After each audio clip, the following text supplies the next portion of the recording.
Was the Pope appealing for peace, or was he praying for peace? And the same applies to the carry on drag. Yeah, that's a good question. So what do you have to say about that, guys?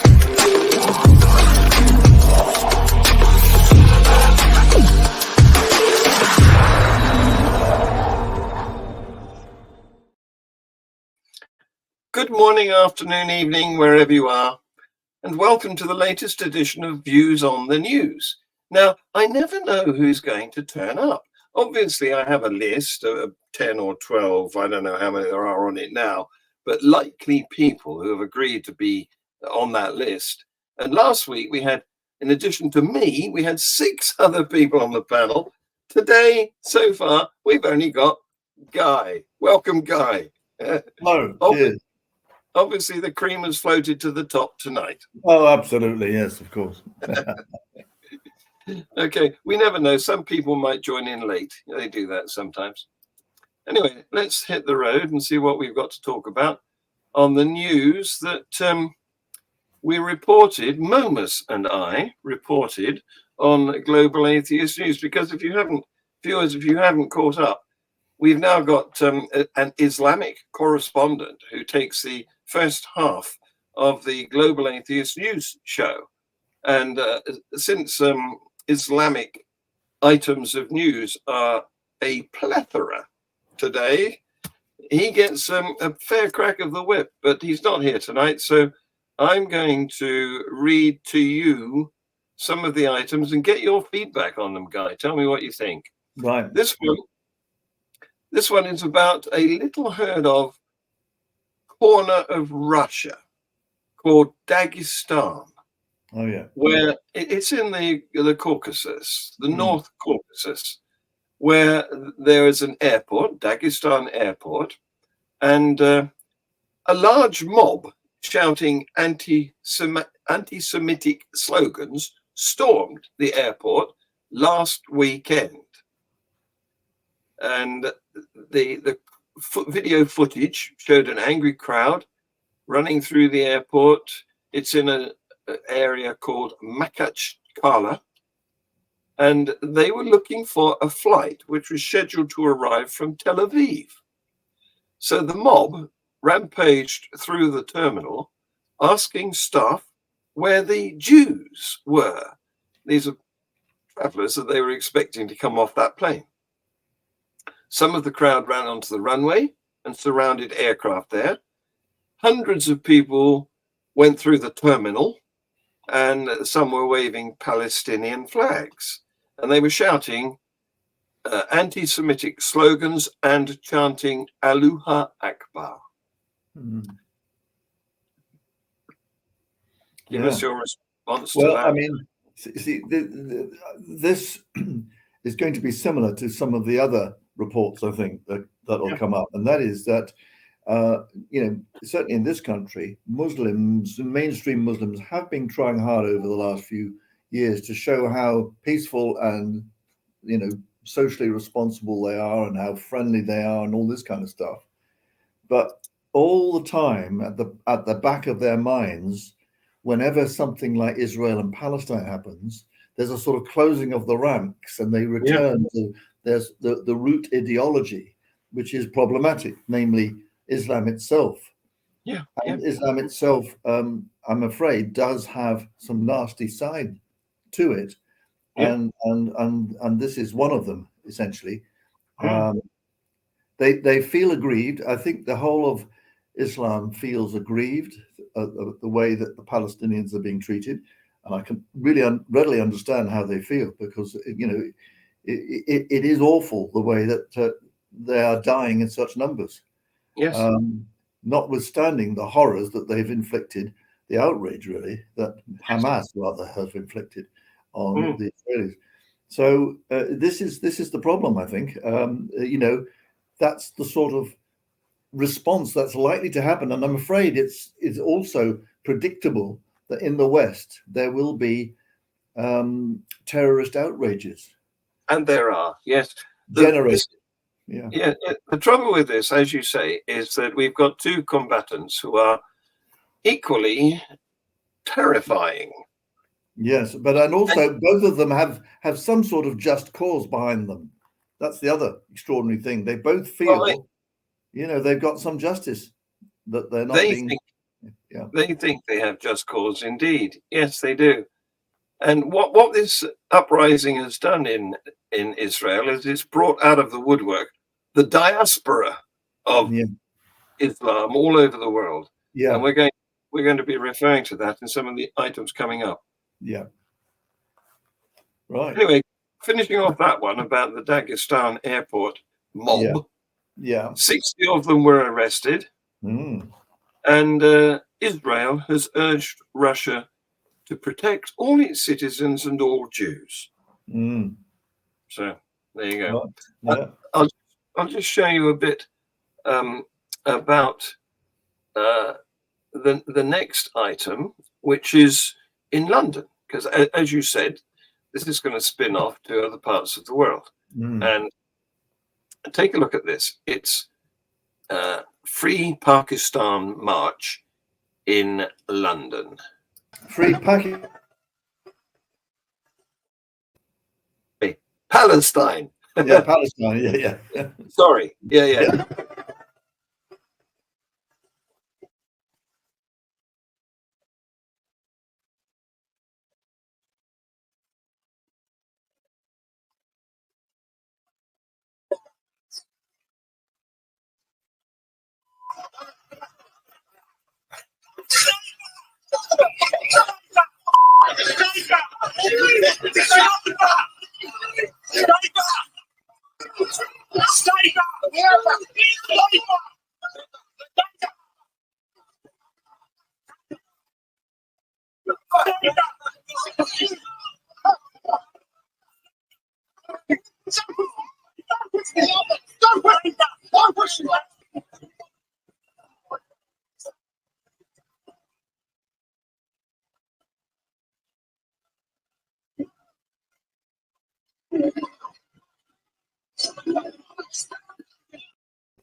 Sorry about the quality there, but it's difficult to grab some of these videos without them distorting the sound and making it hard for you to copy it. Yeah. But you can see the trouble, the difficulty that our police were having in quelling that riotous mob. They had one on the floor there. I don't know whether he was injured and whether they were trying to help or what. But you also saw Palestinian flags being brandished. What's interesting about this, what's alarming about this is that is an extremist Islamic group called Hizb ut-Tahrir. Yeah. And they were outside the Egyptian and Turkish embassies in London. And the leader of that rally is a chap called Abdul Wahid. And he told the baying crowd, victory is coming and everyone has to choose a side. Whose side are you going to be on? And he called for Muslim armies to attack Israel. Now, this guy, head of Hizb ut-Tahrir, Abdul Wahid, was celebrating the barbaric Hamas terror attacks that slaughtered 1,400 Jewish men, women, and children earlier this month, and he called it a welcome punch on the nose to Israel. Well, guess what? This leader is an NHS GP. He has spent more than 20 years practicing as a family doctor under his real name, Dr. Wahid Asif Shaida. And his patients are in the London suburb of Harrow, you know? And they had no idea about the double life of their well-spoken, privately educated GP. Meanwhile, at that rally, another senior member of Hizb ut-Tahrir, that's a group that is banned in Germany and in a dozen other nations. It should be banned here, I think, too. I agree. He asked supporters, what is the solution to liberate people in the concentration camp called Palestine? And guess what they chanted back? Jihad, Yeah. jihad, And the jihad. context of that makes it clear that it's military jihad, not struggle, internal spiritual Yes. struggle or something. No. And the police failed to spot that, by the sounds of it. They seem to be confused. Well, they have made a habit of turning a Leaning blind over eye backwards. because there's ambiguity about the meaning of jihad. I think it's quite clear, like you. This is The context makes it entirely clear, sadly. yes. This is. I mean, the interesting thing is that I've had a long conversation actually today with a Rochdale Muslim who doesn't take this extreme line, does take the line that I think that we all take, which is that this is a terrible tragedy. There's people suffering on both sides. There's outrages being committed on both sides. It needs to stop. So I think that's worth mentioning, because it's not the case that all Muslims are taking this sort of line. No. But you can understand the emotions of these people who are doing, and the worry is that they're now beginning to say things that are really not acceptable. They're encouraging violence. Yes.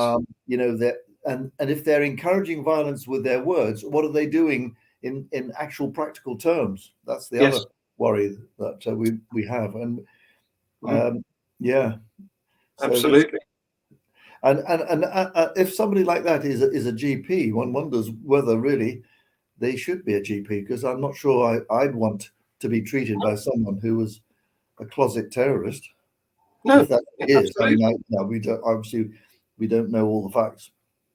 No, but you'd be suspicious, wouldn't you? You wouldn't want somebody who calls for Muslim armies to attack Israel. You wouldn't want him. You would suspect that he might not be so caring about you as a non-Muslim in the role of a patient.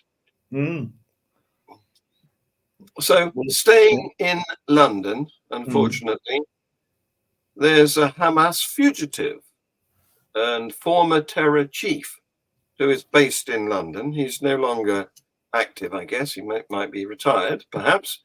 But he has been on an Ofcom regulated TV station, Al Hiwar. This is a TV station that won't disclose who funds it. And on that station, he was interviewed when he praised terrorists who killed 7 Jews in a synagogue on Holocaust Memorial Day.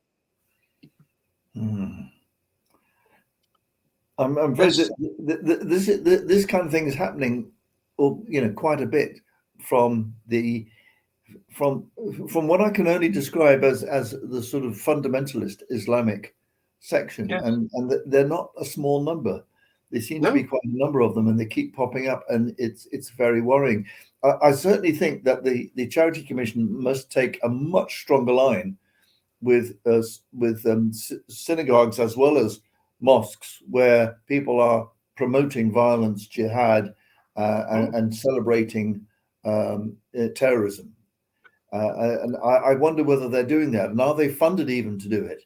Because it's actually quite a complicated thing to carry out these investigations. But I think that's one thing that must happen, and then of course, obviously, there must be enforcement against these kind of people as well. I mean, it's just not on. We can't have that in a peaceful society. Not at all. We wouldn't tolerate it if it was by any other sector of our society, would we? No. So, a Free Palestine rally was seen in Liverpool Street Railway Station. That's not in Liverpool, of course. It's in London. It's called Liverpool Street. Yeah. And I don't think I've got a video of that, have I? No. And in the real Liverpool, Haroon Hanif, who is an imam, I believe, was speaking. He was pronouncing a sermon on Palestine at the Abdullah Quilliam Society, when he told Muslims, his congregation, that they will be a superpower if they support jihad strongly enough. I mean, this is another aspect of Muslim ideology which is very disturbing and worrying. It is an imperialist sort of jihadi philosophy, and we cannot allow that. We've got to stop that. We've got to say to them, Yes. you can be a Muslim, but you cannot promote or even believe in this kind of stuff. You've got to reform away from that, because that's Yes. not tolerable in a civilized and liberal society. I Indeed. don't know how that's achieved. I mean, I have actually visited this mosque. The Abdul Quliam Mosque in Liverpool was the first Have you? public mosque. Yes, the first public mosque in the UK, and it's a small mosque, but it was founded by a solicitor, a Liverpool solicitor, who went to Morocco and fell in love with Islam and came back and opened this mosque. It's quite extraordinary. I mean, it was the second mosque to be built, because Queen Victoria had a mosque built for a private mosque built for her Muslim servant from India. If you remember the story, she brought in this Muslim character. But this mosque, it's a very long-standing mosque. It's been there since about 1890. You know, it's been there a long time. And I'm very disturbed to hear that it's had this kind of preaching going on there. Yeah, me too. And it's not just London, it's not just Liverpool, but it's Oxford as well, because there is the Central Oxford Mosque, which there was an attack on it. A petrol can was thrown over the garden wall or the gate or something, and on the side of the petrol can were the words or the letters IDF, Israel Defense Force, and IDF rule scrawled on it. Yeah. So it was an Islamophobic attack. Yes, there. we don't know who did that. It could well be a right-wing nutcase in the English community. We just don't know. Yeah. Yeah. Meanwhile, going abroad, Paris. This poor old lady. She was shot after claiming that she had a bomb and shouting out Allah Akbar. She wasn't killed. I think the police shot her, but she is being treated in hospital. That's in Paris. In Hamburg, German police have been facing a Free Palestine protest, quite a vicious protest, quite an aggressive sort of protest. And this poor old Jewish woman in France had her house sprayed with the Jewish star graffiti. And this is her. Watch this. Je pleure parce que je vais retrouver la haine qu'on a eue quand j'étais enfant. Et je comprends pas ça. Je pleure. It's terrible, isn't it? It's terrible. Yes. I mean, the Jews have been through such a trauma in the 20th century. It's just unbelievable that anybody would do that. But on the other hand, you know, what's happening now in Israel and Palestine is generating and rediscovering, if you like, unearthing these hopefully had been sort of buried negative sort of prejudices. Yes. So it's very, very sad, and it's a huge backward step. The work of decades of community building is being undone. Yeah, absolutely. I want to show you this before I comment on it, because I want to hear your reaction to this. Hey, you wanted to get some again? Yes, please. You wanted to get something in? Yes, please. I would like to say that there is a big problem in Islam. It's written in the Hadith, which all Muslims, all good Muslims believe in the Hadith. And it is written in the Hadith that Prophet Muhammad was 50 or 53 years old when he sexually penetrated Aisha.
I wasn't exactly a simple move, mate, was it?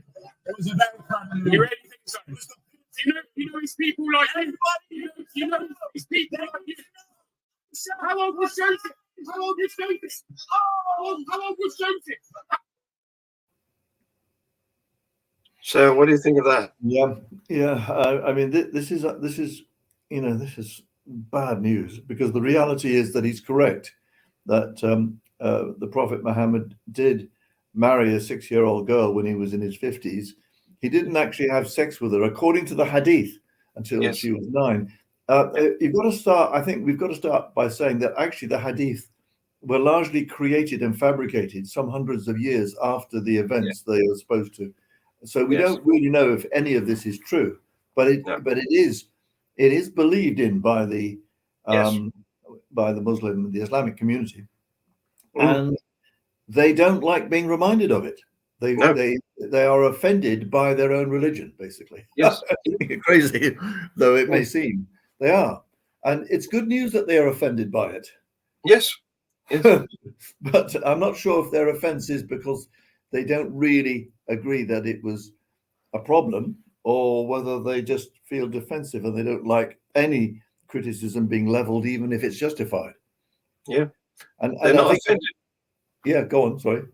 I was going to say they're not offended enough, in my opinion. If they were really offended, they'd be ditching the religion. Well, yes. Well, of course, there are people who are Quran-only Muslims. Now, that's quite interesting, because they do get rid of some of this material, not all of it.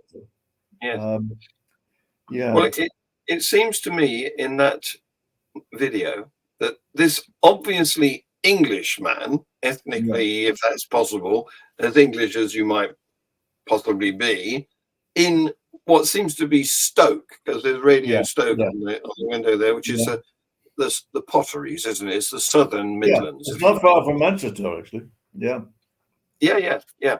And is it the North Midlands? Then I'm a bit lost there. Yeah. That's right. Yeah, and so he's addressing a gathering, a rally. It seems like, because there's Free Pakistan. I'm doing it again. Free Palestine. Free Palestine. And the Palestinian flag visible there. Yeah. And so he's giving his opinion to them. That's his audience. He wants to point out that their religion is a bit dubious in some respects. And what happens, it seems to me, is that they mob him at that point, and the police get involved. And I'm not quite sure whether they're arresting him or removing him for his own safety. They're certainly removing him for his own safety. It'd be interesting to know if they charge him, because he has uttered words which are true, but also which are words which Muslims feel offensive and insulting. Now, I think there's a big issue as to whether offence and an insult should be a criminal offence at all. I suspect Yes. there shouldn't be, but Yes. there are issues around there to be discussed. But anyway, yeah. Well, So you choose to if take you see offence things when like that, the sort of things that he was saying can be said and have been said at Speaker's Corner, and Muslims yes, there don't yes, like it there. But there are no, police there, and there are lots of other people yes, upholding free speech there. yes. Yeah. The police, to my mind, make a mistake by asking him how old was Joseph. Well, there's all sorts of wrong assumptions being made there. They think he's a Christian and he's representing an alternative religion, and they also think that, I don't know, Joseph was Jesus's father, which is not according to the Bible. I don't know what's going on in the There's police's no mind. evidence that Joseph actually had sex with Mary, but I mean, No, presumably they did. We don't know, and we don't no, know the ages of the parties concerned because no, that's not a no, feature. It's only the no. hadith that go on about this. And it's Um, moving the goalposts anyway to dive off from the issue, which is Muhammad, into a different religion. That's yeah, that's right. It's Me Tooism or whataboutism rather. Whataboutism. yes, It's completely yes, irrelevant to the point that's being made. Yeah, yes, absolutely. Yeah, yeah. I'm glad you agree because I like your lawyerly clarity of thought. Yeah, well, So moving on to some rather nicer items. The National Secular Society here in the UK has urged East Lothian Council to end voting privilege for unelected religious appointees. Now, the background behind this is the Local Government Scotland Scotland close the brackets Act 1973 obliges local authorities in Scotland to appoint 3 religious representatives to their education committees, right?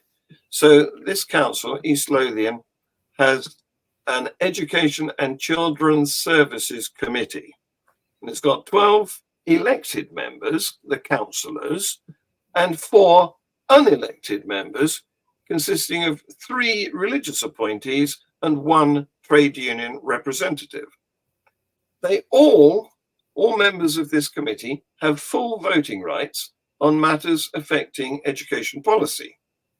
But now the East Lothian Council is considering whether to remove the voting rights of the unelected members, and it's carrying out a consultation to get people's views. So this has been bubbling along for about a year in Scotland, because of these 3 religious representatives that the law says they should appoint. One must be Roman Catholic and one must be Church of Scotland, and the other one can be something else.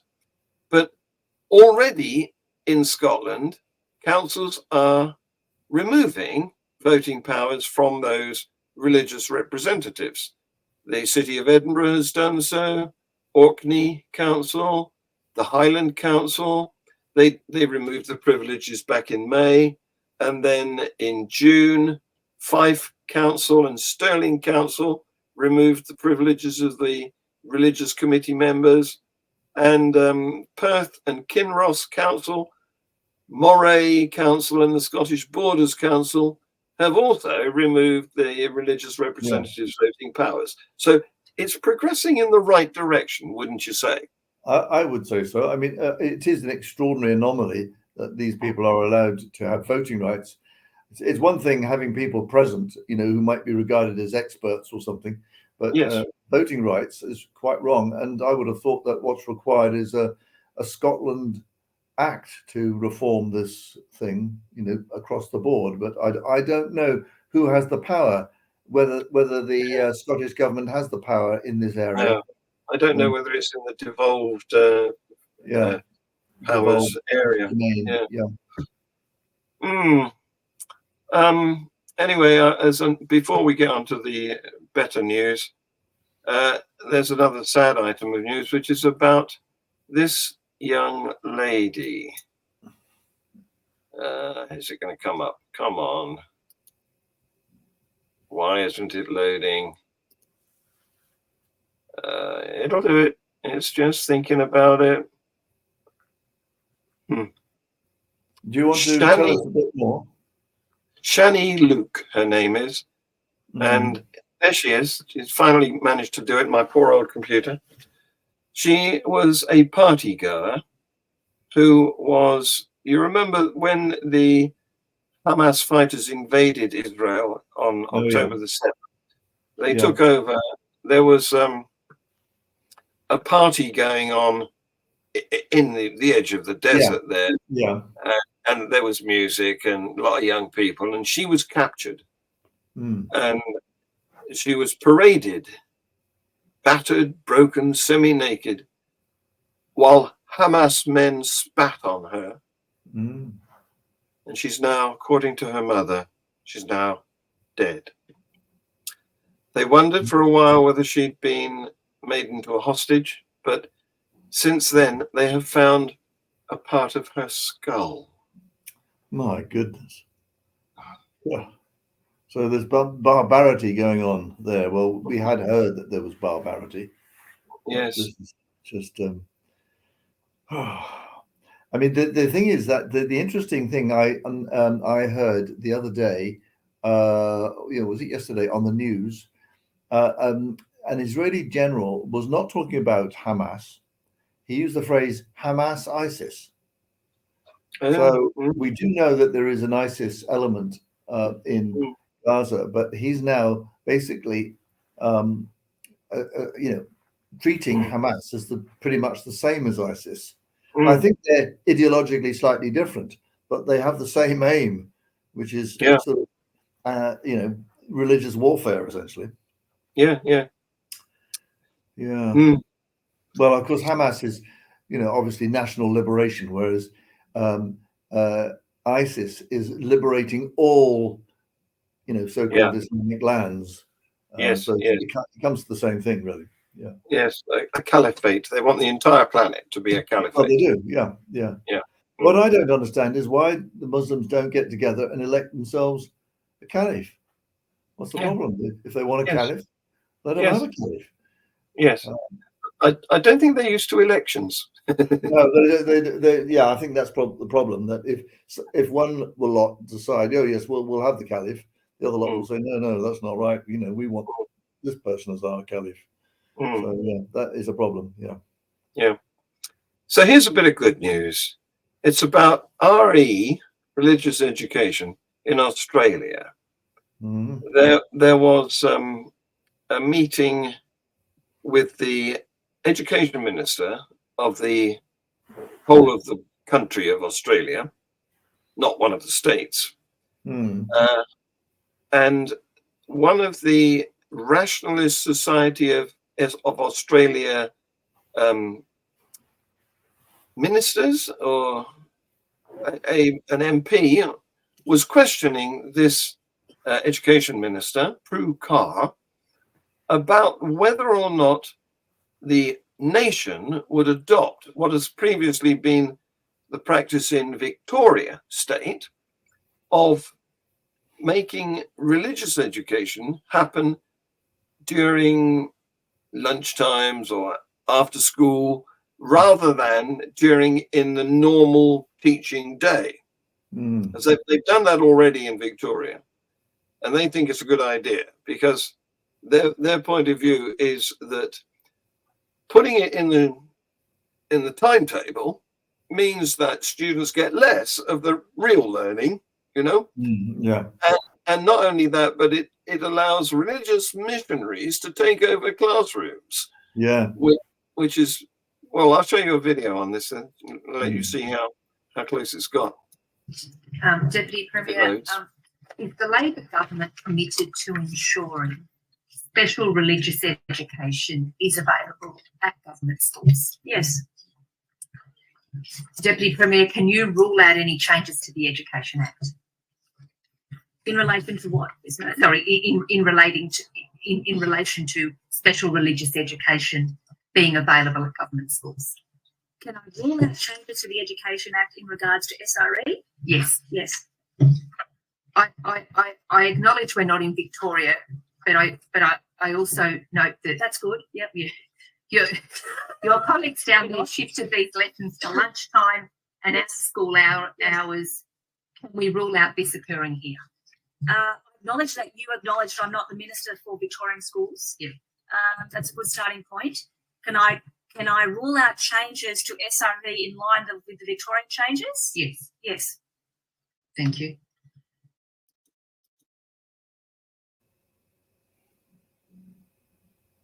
I can't help thinking that if that's the worst of your problems, Australia, you've already got most of your society sorted out.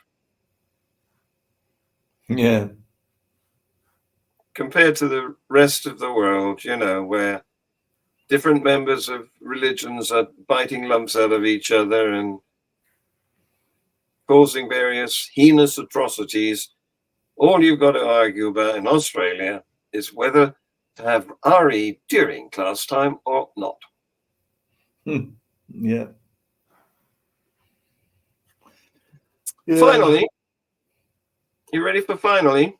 Go on. Yeah, great stuff. Yeah. Because after a mass of Muslim-related news this last week, really it's pushed all the other issues, you know, like there's been an earthquake in, where is it? Nepal, I think. And of course, there's still a war going on in Ukraine. Yeah. Yeah, but it's all Muslim, except for this chap in Australia, in America. He's a Christian hate preacher, and he steps into some very thin ice. Take a look at this. We're in a world today where, you know, women are being exalted and men are being debased. And, you know, there's a lot of jobs that women just can't do. And I'm not trying to like be misogynistic or whatever, but it's just a fact. Okay. Men jump out of helicopters. Men are supposed to be the ones on the battlefield. You know, men are supposed to be the ones that are doing the construction work. And that's generally true. There's not a lot of sewer technicians that are, you know, sewer clean. You know, when I was in the sewers department, there was like one homo that was in there, and that was it. And she looked more like a man than she did like a woman, but she was still lazy. Anyway, but you know, there's certain things that women just can't do. Why? Because men are just stronger physically than women in most cases. Now I know the exception proves the rule.